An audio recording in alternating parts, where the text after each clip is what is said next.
મિત્રો નમસ્કાર, હું આપને લાવ્યો છું ભુજ તાલુકાના ચકાર કોટડા ઉગમણા ગામે અને આપ જોઈ રહ્યા છો ગઈકાલ તારીખ 26/8 અને આજે તારીખ 27/8 બે દિવસ અહીં ઉપરવાસમાં ભરપૂર વરસાદ પડતા કોટડા ચકારની વચ્ચેથી વહેતી નદી છે એ આપ જોઈ રહ્યા છો।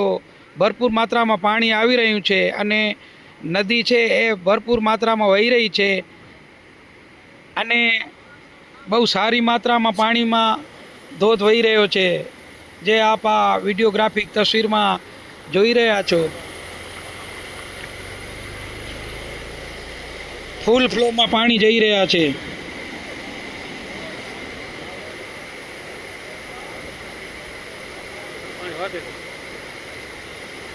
અહીં એક જાણકાર ભાઈ કહી રહ્યા છે પાણી વધી રહ્યું છે।